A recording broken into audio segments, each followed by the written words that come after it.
নমস্কার, কেমন আছেন সবাই? আশা করি ভালো আছেন। মিক্স ফিউশন সোমার পাকশালায় আরেকটি রেসিপির সাথে আপনাদের সবাইকে স্বাগত।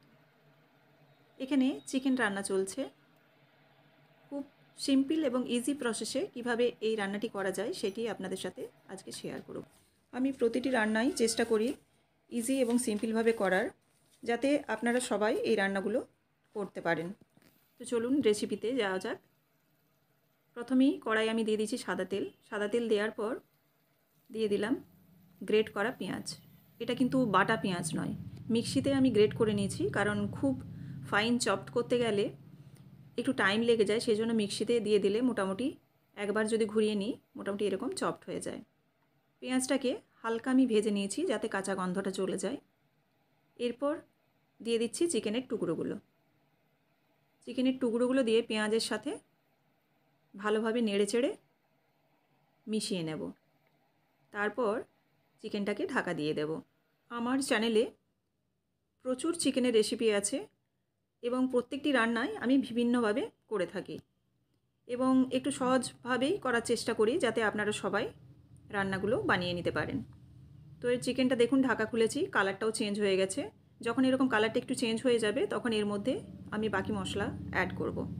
দিচ্ছি আদা রসুন বাটা 1 চামচের মতো, দিচ্ছি কাঁচা লঙ্কা গ্রেট করা। কাঁচা লঙ্কাটা যে যার পরিমাণ মতোই দেবেন, কারণ ঝালটা যে যার পরিমাণ মতো দেবেন এবং মিষ্টিটাও বলি যে যার পরিমাণ মতোই দেবেন। এরপর দিয়ে দিলাম টমেটো কুচি, দিলাম হলুদ গুঁড়ো, ধনে গুঁড়ো আর দিচ্ছি জিরে গুঁড়ো, আর এখানে দিচ্ছি একটু কাশ্মীরি লঙ্কার গুঁড়ো যাতে কালারটা আর একটু ভালো আসে। এবার দিয়ে দিলাম টক দই।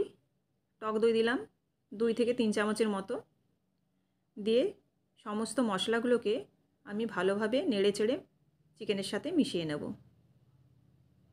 আমি আগেও আপনাদের বলেছি আমার বাড়িতে খুব একটা ব্রয়লার মুরগি আসে না। এটা কালবার্ড মুরগি, যেটাকে রঙিন মুরগি বলা হয়, অনেকে রঙিন মুরগি বলেন। তো এই মুরগিটাই আমার বাড়িতে আসে। তো দিলাম একটু চিনি আর দিচ্ছি পরিমাণ মতো লবণ। দিয়ে ভালোভাবে নাড়াচাড়া করে আবারও এবার ঢাকা দিয়ে দেবো। এই রান্নাটি খুব ইজি প্রসেসে বানাচ্ছি এবং খেতেও কিন্তু খুবই সুস্বাদু হয়। এটি লুচি, রুটি, পরোটা, ভাত সব কিছুর সাথেই খুবই ভালো যায়। তো এবার গ্যাসের ফ্লেমটা আমি মোটামুটি একটু বাড়িয়ে দিলাম ফুটে যাওয়ার জন্য, দিয়ে ঢাকা দিয়ে দিলাম। একটু সামান্য আমি মশলাটা কষার জন্য জল দিয়েছিলাম, দিয়ে দেখুন চিকেন থেকেও অনেকটা জল বেরিয়েছে। এবার চিকেনটা মোটামুটি 80% মতো সেদ্ধ হয়ে গেছে। এবার আরও কিছুক্ষণ আমি ঢাকা দেব। এবার বারে বারে ঢাকা দিয়ে সেদ্ধ করে নিতে হবে এবং মাঝে মাঝে একটু করে নাড়িয়ে দিতে হবে যাতে তলায় মাংসটা লেগে না যায়, বা মাংসগুলোকে উপর নিচ করে দিতে হবে যাতে ভালোভাবে সেদ্ধ হয়ে যায়। এই রেসিপিটি অবশ্যই আপনারা বাড়িতে ট্রাই করবেন আর আমাকে কমেন্ট করে অবশ্যই জানাবেন যে রেসিপিটি আপনাদের কেমন লাগলো। এরকমই নিত্য নতুন রেসিপি আপনারা যদি দেখতে চান খুব সহজেই এবং ভীষণ তাড়াতাড়ি কিভাবে রান্না করা যায় সেসব প্রসেস দেখার জন্য চ্যানেলটিকে অবশ্যই সাবস্ক্রাইব করে রাখবেন, যাতে সবার আগে নোটিফিকেশন আপনাদের কাছে পৌঁছে যায়। এবার ধনেপাতা ছড়িয়ে দিলাম। ধনেপাতা ছড়িয়ে আমি কিন্তু গ্যাসের ফ্লেমটা বন্ধ করে দেবো, কারণ ধনেপাতার কালারটা নইলে চেঞ্জ হয়ে যাবে। এবার ঢাকা দিয়ে 5 মিনিটের মতো রেখে দেবো যাতে ধনেপাতার ফ্লেভারটা চারদিকে ছড়িয়ে যায়। এই রেসিপিটি যদি ভালো লেগে থাকে অবশ্যই লাইক, কমেন্ট এবং শেয়ার করবেন। তো দেখুন এবার আসছি 5 মিনিট পর, সুন্দর একটা চিকেনের রেসিপি হয়ে গেছে। এটা আপনারা যে কোনো কিছুর সাথেই পরিবেশন করতে পারেন। এবার আমি ধনেপাতাটাকে ভালোভাবে মাংসের সাথে মিশিয়ে দিচ্ছি। ফ্লেভারটাও পুরো চিকেনের মধ্যে যেহেতু ঢেকে রেখেছিলাম চলে গেছে। এবার আমি এটি সাদা ভাতের সাথে আজ পরিবেশন করছি। আপনারা আর কি কি রান্না দেখতে চান অবশ্যই আমাকে কমেন্ট করে জানাবেন। আপনাদের রিকোয়েস্ট অবশ্যই রাখার চেষ্টা করব।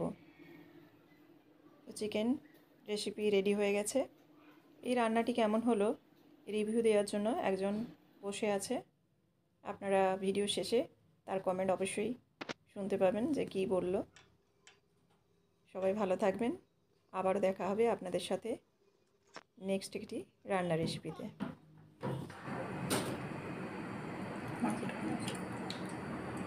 Delicious.